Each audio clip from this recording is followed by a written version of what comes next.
because obviously they'd probably be talking about it more on sports radio in Canada, at least, in the GTA, because that's where I listen to sports radio. I'm not listening to sports radio from, Halifax or Edmonton. Why not? Don't you want to hear your Schooners talk? Come on, man. No. You're listening to episode 19 of the Unnecessary Nonsense Podcast, the podcast of two unqualified idiots rambling on sports topics they likely know nothing about for an indeterminate timeline with a hastily thrown together format. Brought to you this week by barriers and boundaries. Some people in Golden State need to learn about boundaries. I'm your host, Carlos Alcazar, and with me, as is sometimes the case, Dave Turnbull.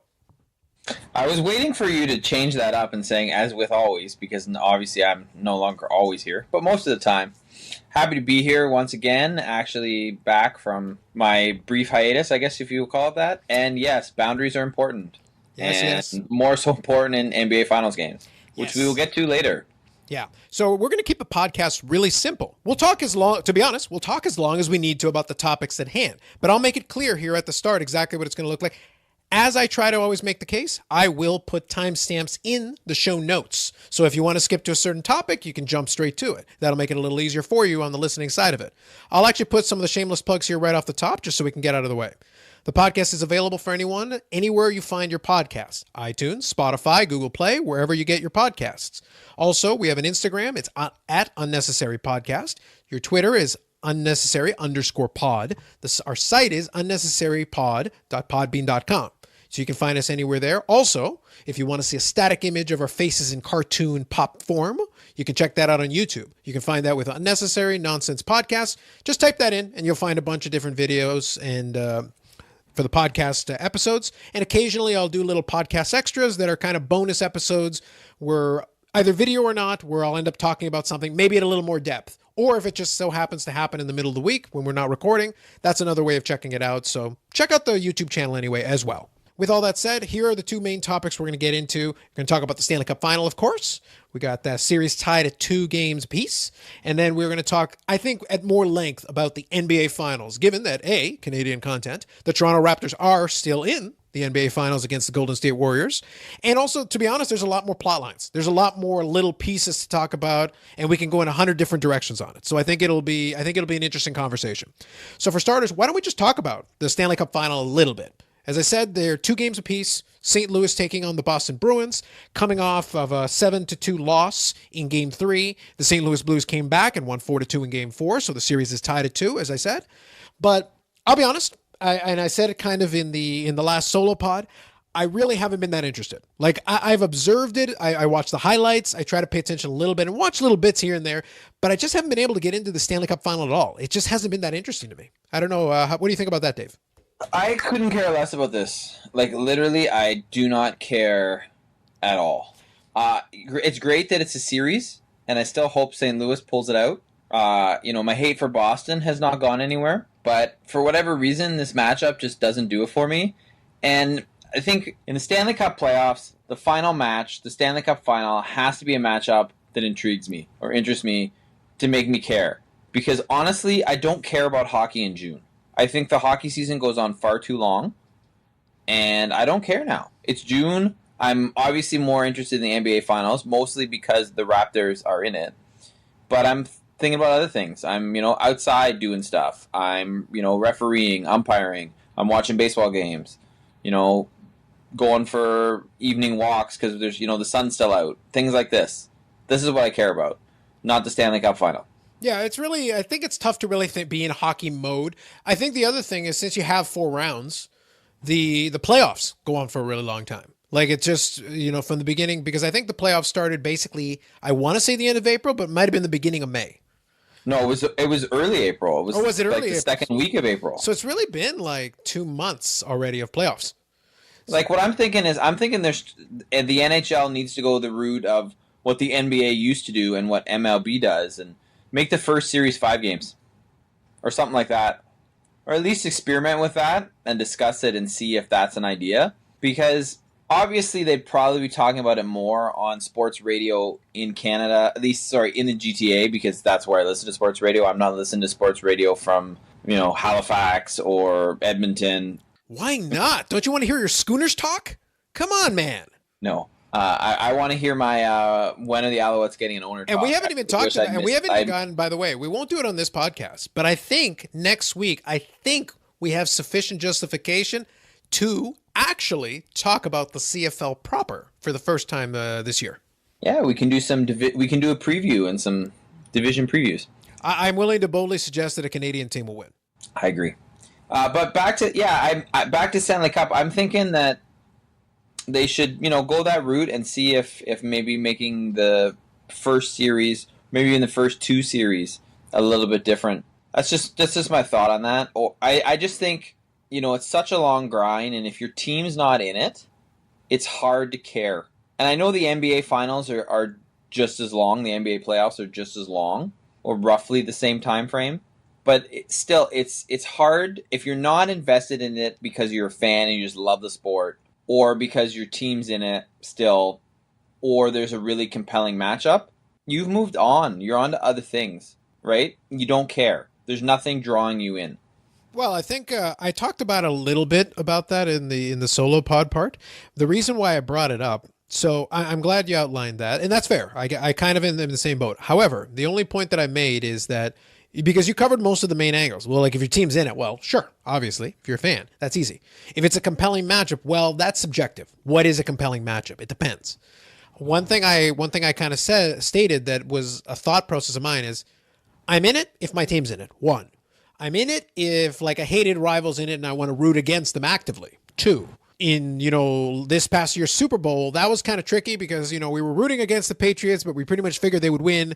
So that kind of took the wind out of our sails. We didn't realistically think the upset was in play. We really didn't buy the Rams as the ones to do it. The Philadelphia Eagle one was interesting because they actually, like the way that team was composed, you actually thought, well, maybe, hold on, this could be interesting. That was a thing. So Patriot fatigue was a real thing for the Super Bowl. With the third component, though, if I'm not actively rooting against the team, I don't like another Boston team being there, but at the end of the day, it's not going to ruin my life if they win. I don't care. St. Louis winning, in theory, could be an interesting storyline, if only because they had never won a Stanley Cup Finals game before. And this year has been the first 2 in the history of the organization. So almost 50 years. That's a compelling storyline. But the problem is it's St. Louis. It's the St. Louis Blues. It's, out of the expansion teams that came out, they had the most success out of the block, being in 3 straight Stanley Cup Finals in the early part of the second 6 after the original 6. But at the same time, it's like, okay, but what's their legacy after that? And they were able to build some really good teams early on. But after that, it's like, well, Brett Hull was great. Pierre Turgeon played there for a long time, and it was good. And they were a solid playoff-bound team all the time. They were good with that. But other than that, it's like, okay, cool. St. Louis. St. Louis is a baseball town. Like, I don't consider the fact that they happen to have a hockey team, I acknowledge, but to me, St. Louis is not hockey any more so than Nashville is hockey, any more so than Atlanta was hockey, any more so than Florida is hockey. They can be there, but it's not the same thing. So this is not the matchup that's going to give me the storyline that will actually draw me in as a viewer. And I think that's where this Stanley Cup Final is for me. Yeah, I think that's fair. So I think that's kind of where we end up on that. Still keep an eye on it. Like I've actually got it in the other monitor. I'm doing the multi-screen live as we speak. So I've got the Cup Final on here. St. Louis is up 1-0. There you go. So I do hope, I root for St. Louis to win, if for no other reason than just so we don't have to deal with another Boston one. I'm not going to be that messed up with it either way. The playoff really has gone for a long time. And unfortunately, a lot of the interesting teams to me got bounced early, and this is what we kind of were left with. So eventually someone will win at some point. Bold prediction on my part. All right, let's talk some NBA Finals, shall we? Yeah, where do you want to start? I mean, there's multiple storylines here. Okay, let me review. Go ahead. Let's start with what this week's been brought to us by. Let's start with the current story. We will in 1 second. But let me not bury the lead. Let me just say where we are. Raptors are up 2-1 on the strength of a victory last night. So we're recording on a Thursday. So the Wednesday game happened last evening. The Raptors were able to win their first game in Golden State. So after splitting the series in Toronto, now they're up 2-1, which is good for them, going into game 4 tomorrow on Friday. I'm going to try to get the podcast up on Friday. Hopefully, fingers crossed. But if I'm able to do that, then, game 4 hasn't happened yet. And the series has really been marked, I would say, and we'll talk about the controversy related to, boundaries.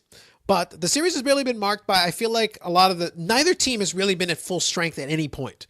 And that's kind of made it interesting because now it's very much up in the air. It's open. Both teams are still well within it, and either team really could win it. And unfortunately, that will segue into what we wanted to talk about. Unfortunately, a certain Golden State Warriors, part owner will not be seeing it live. And why, Dave? Why will they not be seeing it live? Because he shoved Kyle Lowry yesterday and apparently, allegedly, but maybe not allegedly, told him to get the fuck out or something like that multiple times. Yeah, basically just being verbally abusive in addition to touching the player. The verbally abusive, whatever. I think it's a soft move. I don't care for it. You want to heckle somebody, heckle them. Whatever. It's part of the game. But if you're just going to be verbally abusive, and the thing is, to me, you should know better. You're a part owner of an NBA team, so you got some money. That's a thing. But that also means you get to sit in the front row. So we were talking about it a little bit before we hit the record button. So I'll just throw my 2 cents on this piece, and by all means, let me know what you think. But my thing is, if you've got the privilege of being able to afford to partially own a team, even if it's a small sliver of piece, you're part owner. It means you're in a fairly good position financially. It also means you get to sit in the front row for every game, every home game. It means you're well off. It also means that you've got the best seat in the house for, to watch these games. And you've got access that's better than just about anybody else in the arena. And basketball is the one sport where being in the front row means you're literally in the front row. The player can end up in your lap. They can fall in there, and that happens regularly because you're right there. And there's no barrier between you. Even if you go to, and I use the example of a baseball game. Even if you sit in the front row of a baseball game, you got a barrier in front of you. And if you cross that threshold, you cross that line, even to try to catch a ball, and you touch it and you interfere, they kick you out. And that's not with touching a person. That's trying to get the ball. So there's a defined barrier. Security will be all over you if you try to cross that line at the wrong time during play. Your place is behind the barrier. Well, in basketball, there's no barrier. It's the court and it's the chairs. And they're folding chairs. They're nice folding chairs, but you're right there in the middle of the thing. You can waltz onto the court if you want to. It'll be frowned upon, but you have that kind of access that no other sport can provide. And this is just a case of abusing that access in the wrong way, I would say. Well, I wouldn't go quite as far as to say you could waltz on the court. You could. The security would come and get you, but that's there's no barrier to stop you. Right? Like, there's things you can do and you can't do. But this is the one thing, and I think, well, let me say my piece on this incident before I make this segue into something else, which is related. But, so, part owner, he gets banned for a year from all NBA games, which I found interesting for 2 reasons. One, he's going to miss the rest of the playoffs, so if Golden State do go on to win, he's not going to be able to celebrate that at all with them in a formal capacity during the game. But also, Golden State is actually moving next year. So they are leaving Oracle Arena, which is in Oakland, which was built in 1966, but was renovated substantially in 1997. They're moving back into San Francisco, into a new arena in San Francisco. So from Oakland across the bay into San Francisco. So they have a brand spanking new arena next year, which I'm sure will look lovely. And he doesn't get to be a part of that either. So I feel like, the NBA really acted swiftly on this and I think did a good job, in my opinion. I think that's a fair punishment. They came down hard on him. I mean, the only difference is, well, here's the difference. One, if it was just some random fan, quite possibly they're gone for life. And 2, it is different, but at the same time, look at Drake's antics. Now, I know a lot of people are fans of Drake, and this isn't me being anti-Drake as a human being. Can I be anti-Drake as a human being? Music. No. But yes, I can. No, we don't need to go there. Yes, we do. But my point is, Drake has done, in terms of making contact, he hasn't shoved anybody. He hasn't necessarily verbally abused anybody. No, he's just very annoying. He's very annoying. Yes, that's about it. With the play, but he also has touched players. Yeah, I get it. Right? Remember the Lint incident with Steph Curry where he reached around head and pulled, so why is it okay for Drake to do that? Yeah, I know the league has talked to him and his people and has talked to the Raptors, but at the same time, he hasn't really toned it down at all. Mm-hmm. So why is it okay for Drake to massage the coach, to touch Steph Curry, to jaw at these guys in a way that no other fan would be allowed to? Why is that okay? and what the Golden State owner or part owner did, why is that not okay? I mean, granted, I don't really think either is okay, but I think when you're banning Mark Stevens and fining him $500,000 as well for a shove, which I think he only did once. It doesn't matter, though. Right? Like, from his position. So let me answer your question, and I get your point.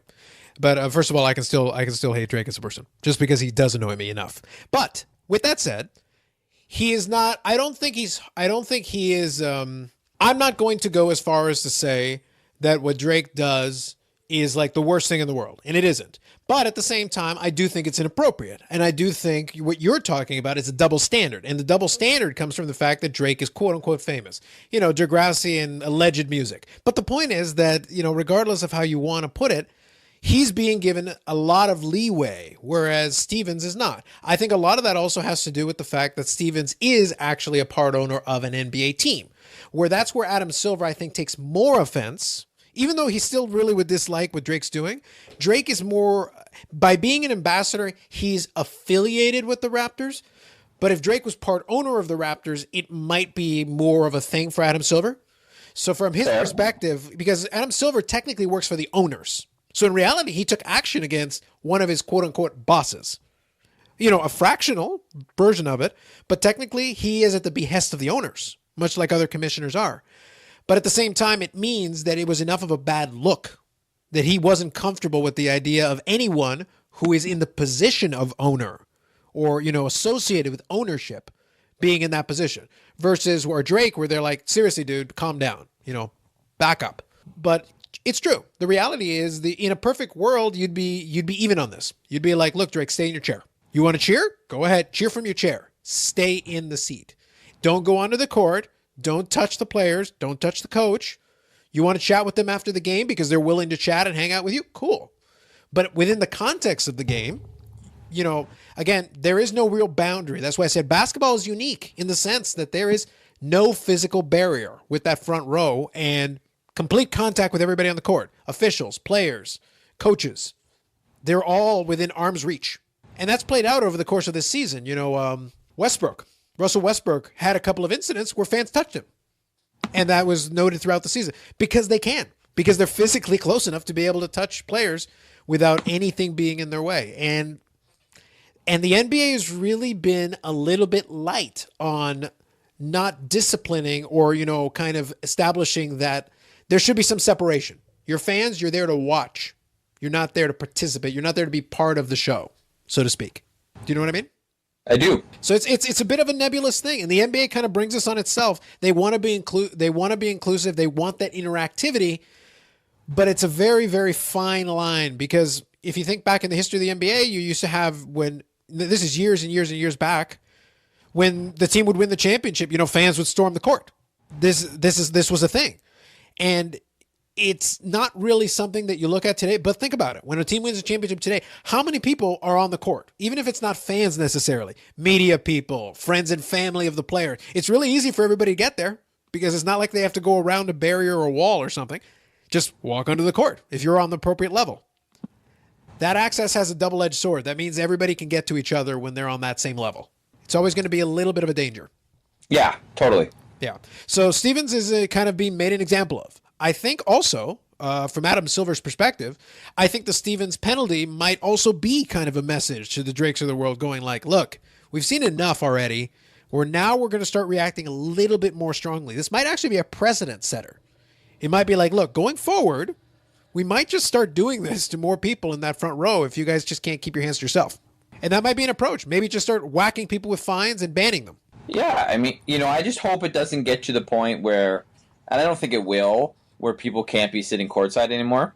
But I think it's good that the NBA sent a strong message. I mean, you know what? Yeah, there may be some reaction where someone tries to move somebody off them because the players just dove in, but that's part of the territory with the way the NBA works.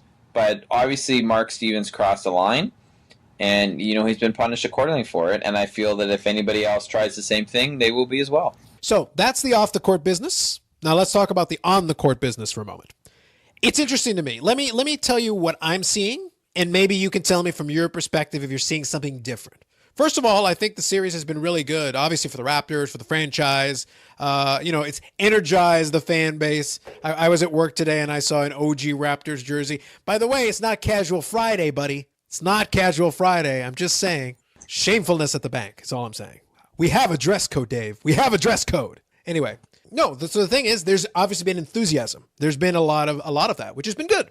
It's always good when the local team does well and then people kind of jump on the bandwagon, and the team has played well. What's been interesting for me is now we're in a situation where you've got, obviously, Golden State stars are banged up. Kevin Durant hasn't played 1 second in this series.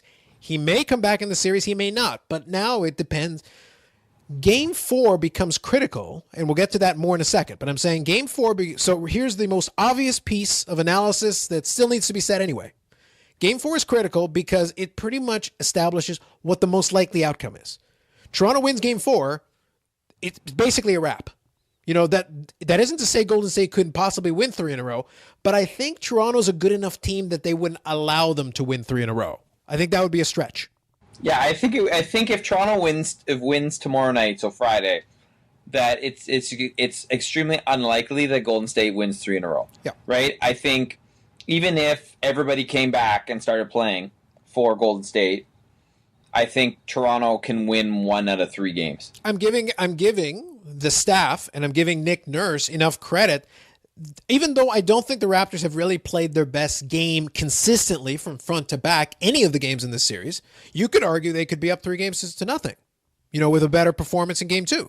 Definitely. Yeah, possible. Absolutely. It's very feasible that Toronto could be up 3 games now. Yeah. Absolutely. So that is to say that Toronto actually has potentially more firepower available. Obviously, Golden State does because Klay Thompson wasn't playing.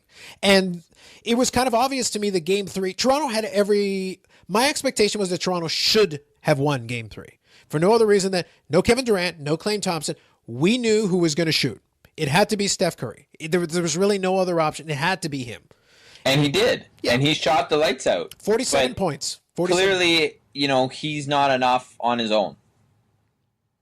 Right? And that's without those other 2 guys around. And that's kind of an ideal scenario for Toronto because they could focus their attention in one place. And they knew exactly where they needed. And the bench got real short for Golden State because they tried to put people out there, but nobody was ready. Toronto, I felt like, was in control for pretty much all of Game 3. Even though they didn't really blow them away by the end, they were still in control, I think, more or less from beginning to end. And that's where Game 4 becomes interesting because even if they start getting people back, I think Toronto is smart enough. I'm giving them credit for being smart enough where even if Golden State gets their people back and then wins a game, even convincingly, they can adapt, they can adjust. Game 2, they didn't shoot well. Game 3, they shot much better. They made an adjustment. Regardless of what Steph Curry was doing, if Toronto doesn't make any adjustments and they shoot as badly as Game 2, then it's a close game and then anything can happen. So that's absolutely.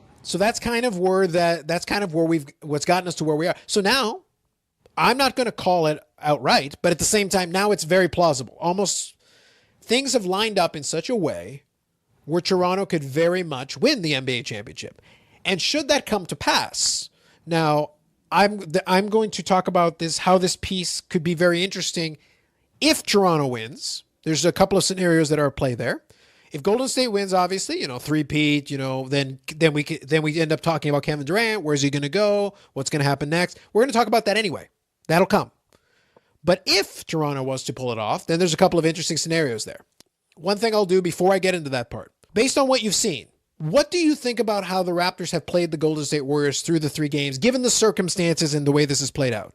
Well, I mean, I was thinking that Toronto's had stood a really good chance from the very beginning. I don't know if I told you this story off air, but I was in San Francisco recently, which is very interesting because in Oakland, they really care about this series and this team. They don't care as much in San Francisco. But I'm in the airport and going through security, and the one TSA guy gives me a fist. He's like, I was wearing a Raptors hoodie. He gave me a fist bump, and he's like, let's go Raps. And I was like, okay. The next guy that I talked to says, so you thinking Golden State in 4 or 5? And I said, Raps in 7. Now, I said Raps in 7 mostly because, you got to stand up for where you come from. But I felt like, I've always felt they could win. They played them well in the regular season. Yes, there were some people who were out, but they also beat them without Kawhi in the regular season, which I think is important to note. So I think they match up well, and the Raptors guy, like the backup guys, like their second line, if you will, is vastly outplaying Golden State's second line. So I think the depth of the Raptors right now is really helping them. But I think the other thing that's really important to mention is their shots, right? They're shooting well, and when they shoot well, it works, right? And I mean, it's very, I feel, oversimplified to say, well, if they make their shots, they're going to win the game. Well, you can really say that about anybody, but the one article I had mentioned to you is if you compare Game 1 and Game 2. Now, again, Raptors only lost by 5 points in Game 2. But if you compare the two games from, inside the paint, they're 76.2% in Game 1 versus 60% in Game 2. Mid-range shots, 43.5% in Game 1 versus 23.1% in Game 2. And from three-point range, they're 39.4% in Game 1 and 28.9% in Game 2. Now, I don't know what the exact numbers are for Game 3, but I know they're a hell of a lot closer to the Game 1 numbers than they were to the Game 2 numbers. And I think that's where it is right now, is that there is some very hard evidence that says, well, when you make your shots, and it felt like the way the Golden State Warriors are playing them, the Raptors are able to mostly get the shot selection they want, and it's working for them. First of all, I think I very much appreciated the analytical slant of you reading off the stats. My stats loving heart thanks you. But with that said, I think your second point is valid. But I did enjoy basically your conclusion basically is like, if you shoot better than the other team, you may score more points than the other team. And I boldly suggest that means you might win games. True. This is very much the offense, defense, and special teams. If you improve all three, you'll probably win. But it's still a valid point in the sense of this. I think the point that you're trying to make really is that the Raptors are efficient enough where if they can shoot right around where Golden State is, and where I think the Raptors have done a good job, and what's helped them stay in the games, even in Game 2 where they didn't shoot well, I think what's helped them is that I think as a team, I think they understand the situation they're in. I think they understand that when they got Kawhi Leonard, they went all in. It's not like there's no guarantee. This isn't like LeBron James in the East where he was going to the finals every year. This could be the only time this unit ever gets to this situation. Because even if everything goes perfectly, and I'll allude to that in a second where I said the scenarios, even if everything, I'll give you the best case scenario. The Raptors win Game 4. It puts them up 3-1. And then they get to go home in Game 5 with the opportunity to close it out. Even if Kevin Durant comes back in. Let's say they ride the energy of the crowd, Jurassic Park, and then there's probably going to be 50 Jurassic Parks. There will be a Jurassic Park in your backyard. Everywhere there will be a Jurassic Park. If they ride that wave and win the NBA Finals in 5, which would be a massive upset, even with the injuries, still a massive upset, given the caliber of team that they beat. Best case scenario. We're still then talking about what happens with Kawhi Leonard. However, if that works that way, it's still a good deal. Even if you tell me Kawhi Leonard leaves, it doesn't matter. You still got to an NBA Finals, which you never did before. You never got that far, and you never had a chance. You got to win NBA Finals games. And if you come out with a championship out of the thing, they'll give the man a parade even if he's leaving. It doesn't matter. He's like, you know what? It doesn't matter. We still got the result. Absolutely. And it was a gamble that worked. So sometimes you got to do, I'll use an analogy that kind of works for this. The early 90s Blue Jays teams understood this concept. In 93, Rickey Henderson was a rental. Everybody knew he was a rental. He's not coming back. He's coming for not even for a full year. He came in I think it was around the trade deadline. His purpose was to do one thing. His purpose was to be there for the playoffs so that they could try to win the championship. They did win the championship. Rickey Henderson is off to play for his next 47 teams because he played for a lot of them.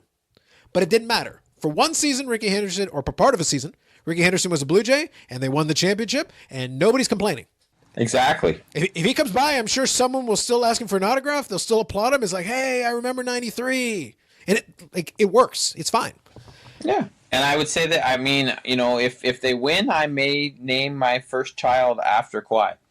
We already have a cat named Leonard, so the Leonard name is taken, but I feel Kawhi is a perfectly good middle name if we have a boy. Wow. I very much like where this went. I think Kawhi should be the middle name no matter what. No matter what. Just roll with it. You can put a hyphen in there somewhere and just add another piece to it. I'm not there. I'm not there yet, Carlos. Give it time. But the reason so the point that I'm trying to make here is the gamble, regardless, I think has been successful. I think everyone can agree that this was a worthwhile gamble, given where this team had been.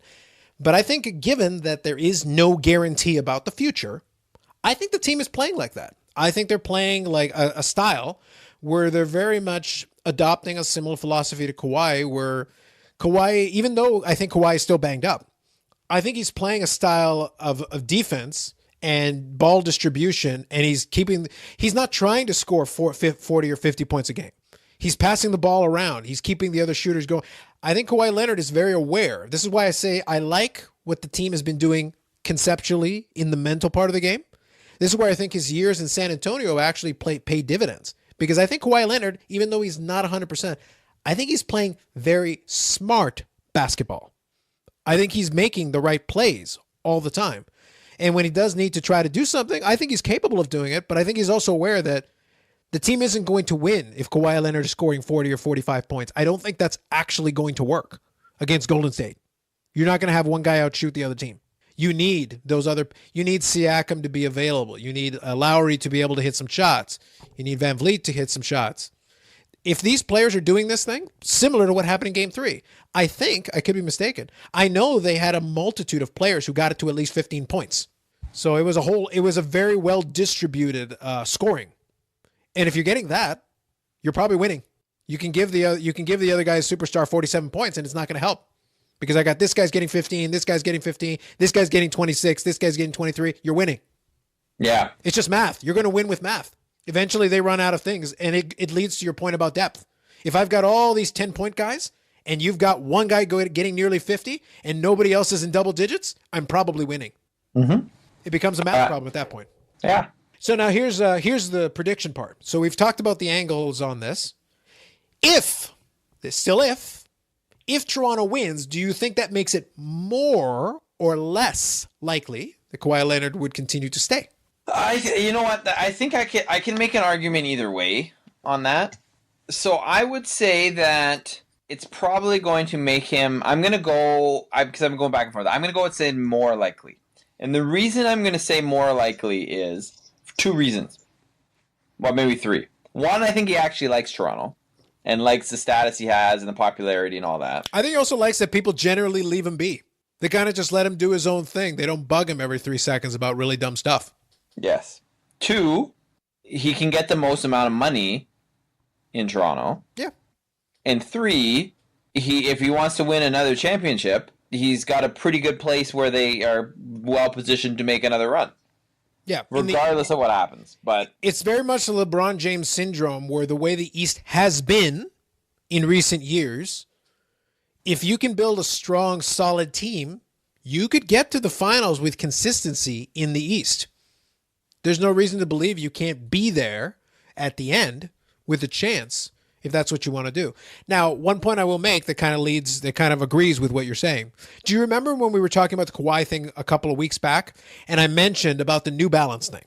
And I said that one thing that struck me was that I felt like New Balance does very well in markets like this. Yes. Yep. I don't know if you've seen all that King of the North stuff. Like, I think New Balance has embraced it full out. Oh, I love that. And I love that ad and that billboard. But as a marketing campaign, don't you think that works great from New Balance? And New Balance like, dude, seriously, King of the North, we got this. Totally. We've got a brand, man. We can own this town. So from the brand and if you're talking about money, though, the shoe company is like, dude, we can make money. We can make so much money. Roll with it, bro. Roll with it. So it's one of the. It really comes down to what Kawhi wants. Because and it's interesting. The latest rumor. Well, two things that are interesting. Number one of which means nothing and one of which may mean something. First one, which really means nothing, but is interesting to note, is if you were going to bet on this, Carlos, and in Vegas, which you may very well do just to fly down and make a bet, because that is something you would do, is Toronto is the betting favorite now to sign Kawhi for next year. They are the favorite. I think because of the way things have turned out. I think it's kind of the factors that we talked about. Like, I said it originally in jest, but the thing is, it's playing out. The King of the North campaign is a real thing that his shoe company did. New Balance did not really have a foothold in basketball for years. Kawhi Leonard is really their main guy. So he is their Jordan right now. Like, he is their dude. From their perspective, if you want to build a basketball shoe division, you need a guy. Well, guess what? Your guy's in the finals. And he's considered to be the best player on a team who is technically leading the finals right now. If the best case scenario plays out, all of a sudden it's like this King of the North campaign takes on another level. Could you imagine the ad they would have ready if that came to pass? Oh, totally, man. They would throw the commercial immediately. You'd be watching Sportsnet or whatever, and immediately you got a commercial for New Balance with King of the North on it. Congratulations, Kawhi and the Toronto Raptors. Yeah. So I think they're sitting there salivating at the thought of, wait a minute, we can actually put our shoe brand on the map for basketball for the first 7 years. On another point for Kawhi, you have heard that he's suing Nike over the claw logo? Yes, that's right. Yes. Right? So this is a logo that he claims to have designed that Nike was using when he was in partnership with Nike, but Nike claims they now have a trademark over it. Kawhi says they don't. Obviously, he's taken him to court. We'll see what happens. The court case has been filed in California because he has a home in California. But if we're talking about reasons why he should stay, if you've seen the image with the claw logo, but one of the fingers has been turned into the CN Tower, that looks pretty fucking awesome. No, the thing is, We the North under that, which they've done, and I was like, I would buy something with that on it.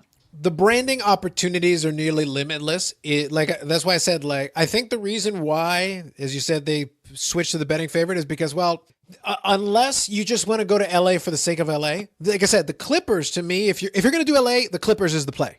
Lakers isn't even in the discussion. If you're going to do LA right now, the Lakers are a dumpster fire. If you're going to do LA, you go the Clippers. But if you're going to go the Clippers, are you going to go there? Well, the Clippers did very well this year. Are you going to go to the Clippers by yourself and expect to get similar type results in the West with the Clippers?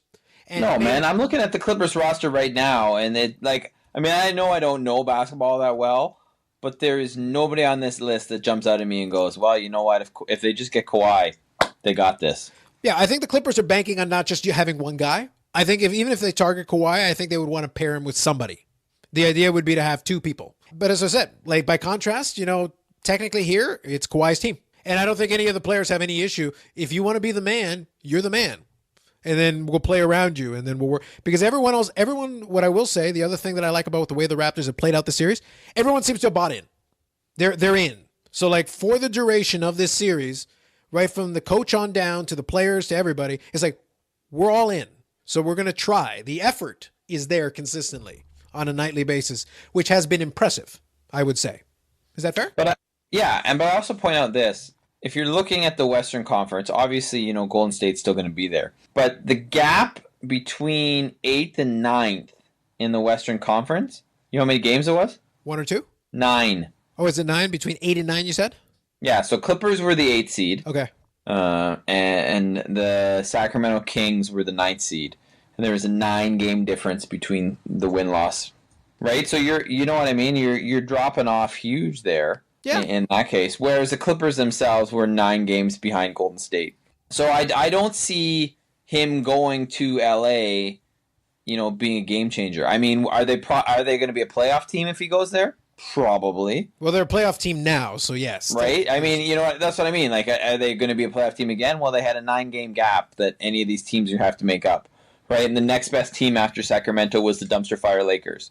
So, you know what I'm saying? I'm feeling pretty good about my chances of making the playoffs if I'm playing in LA. However, with the Clippers.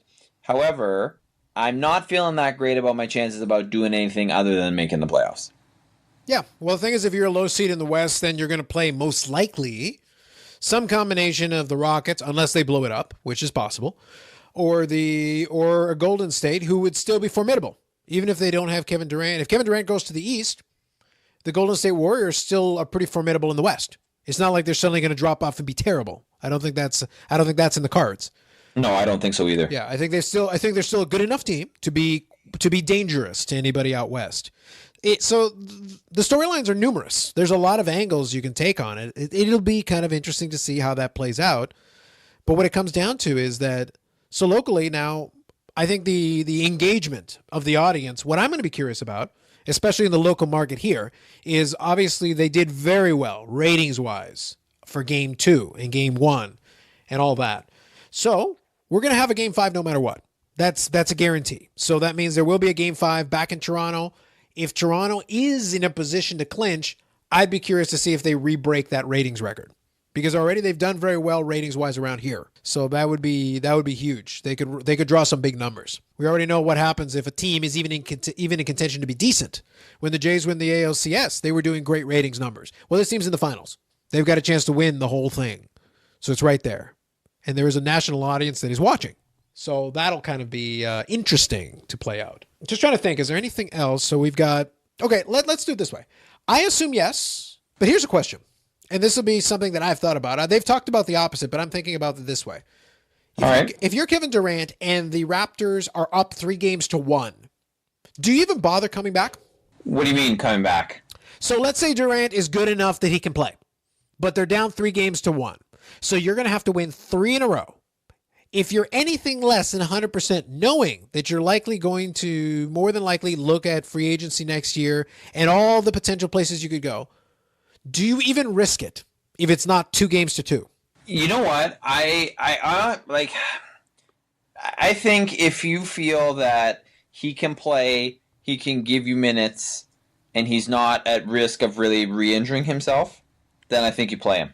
Regardless, I wasn't talking about Golden State. I'm sure Golden State in that scenario in a elimination game, unless he's broken, would try to get it. Sorry, who are you talking about? I'm talking about Durant. Does he if they're down? Yeah, but that's what I'm saying. Kevin Durant, he's going to play if he can play, regardless of the scenario. Let me rephrase my question. Let's say you're Kevin Durant and you can play. They're down 3-1. Are you that interested, or are you going to be like, still not feeling great? It depends how much he cares about his own legacy.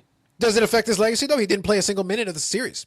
And he's been in. Yeah, but if they're down, I mean, he's not. They've already said he's not going to play in the next game. Correct. So, but if they're down 3-1, right? Yep. And he comes back. Let's say he comes back in Game 5, and Golden State wins. Assuming obviously a lot here. Yeah. But let's say the Raptors win the next game. They're up 3-1, heading back to Toronto. Yes. Durant is well enough to play. And if he goes in and Golden State wins the next 3 games and wins another NBA championship, then people are saying we won this. We wouldn't have won this without Kevin Durant. If he wants that, then he's going to play. That's basically what happened with the LeBron James thing a couple of years back when they were playing the Warriors and they were down 3-1. It would be that scenario, that exact kind of, minus the injury part, but it would be that scenario playing out.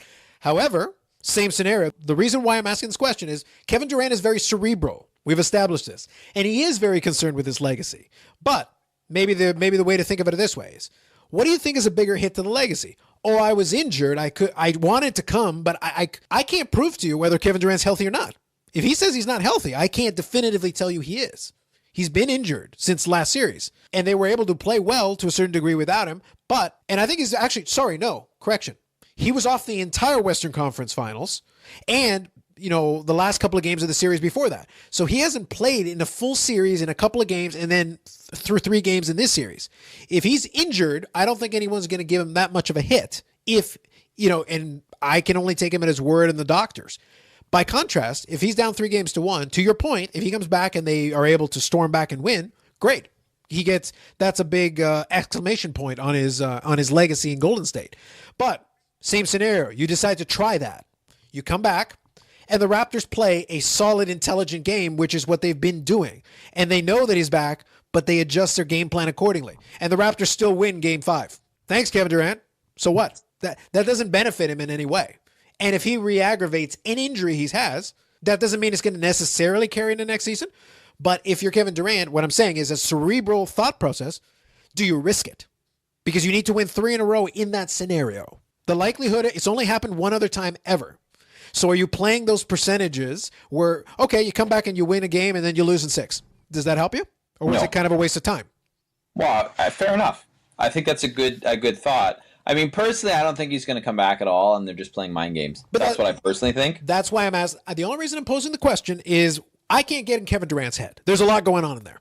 I can't get in his head. But I'm saying if I'm him, I'm really doing calculus. If it's 2-2 and I can play in Game 5, it's a little more interesting to me than if it's 3-1 down. It kind of changes the math a little bit. All of a sudden, you're like, okay, so if I come back, I'm trying to do something that has only been done one other time against the team I'm on. That's the only time it's happened. So, and I may not be exactly 100%. Now, if it's 2-2 and I'm 90%, I might take a flyer. It's a tie series. We've at least got, it's best out of 3. That's a little bit easier to accomplish, I think. Agreed. Yeah. So these are things that I think about when I'm considering that, because I'm not sure if we're going to see Kevin Durant through the series, whether he's healthy or not.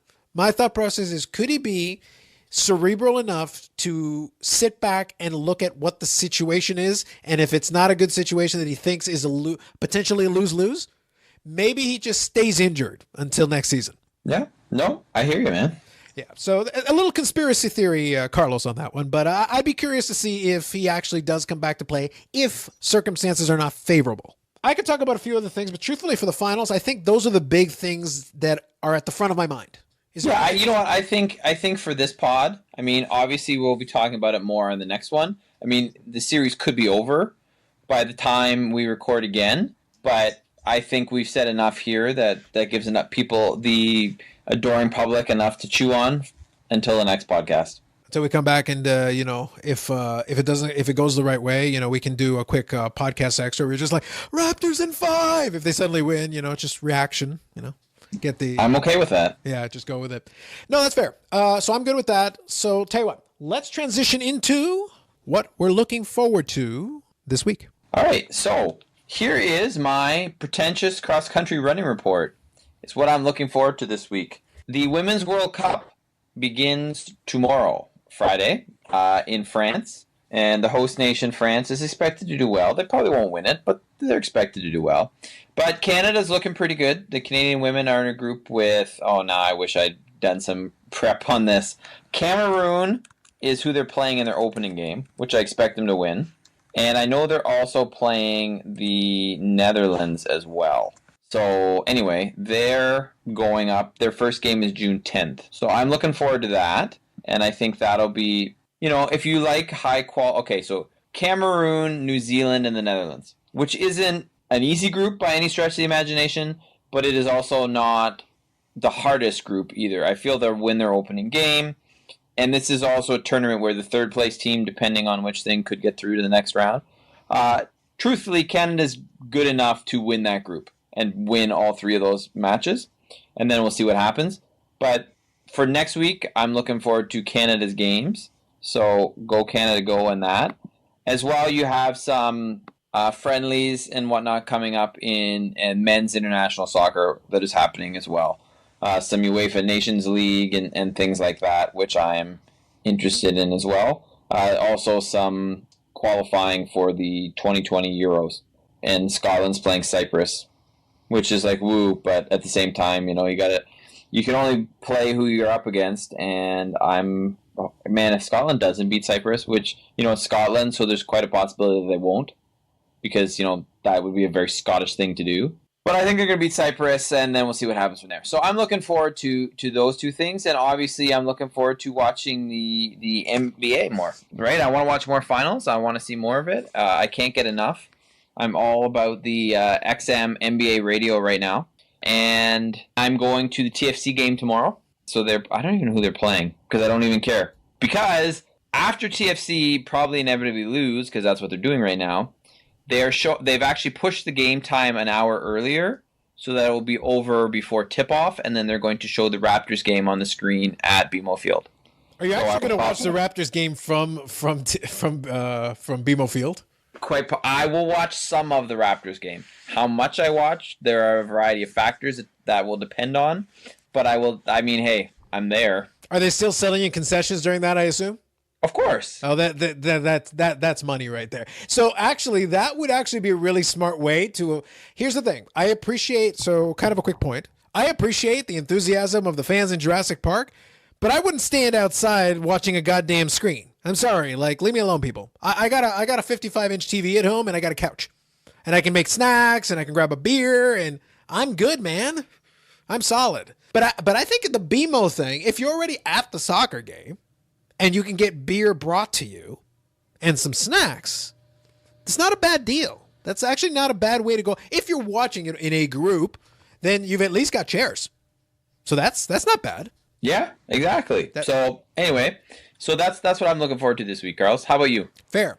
So NBA Finals, watching it. I am going to try to scan a little bit of this Stanley Cup Final.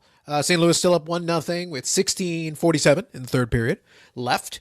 So Boston is on the power play, though. We got to be careful with that. So we've got that. We can watch Vladimir. We can look forward to Vladimir Guerrero hitting some dingers. Like Who doesn't want that? Yeah. Look, I enjoy. He's playing better. That's good. He's playing better. But I struggle to watch the Jays games a little bit. I have listened to a couple of them on radio though, because it's kind of a good way while I'm working out or something. I can at least be paying attention to the game that way. I'll watch here and there. But what I am looking forward to outside of the NBA or, in the NHL Stanley Cup, I am actually looking forward to a little bit of UFC card this weekend. We got UFC 238 from the United Center in Chicago, Illinois. I knew they had the card coming up, but I only peripherally paid attention to the card.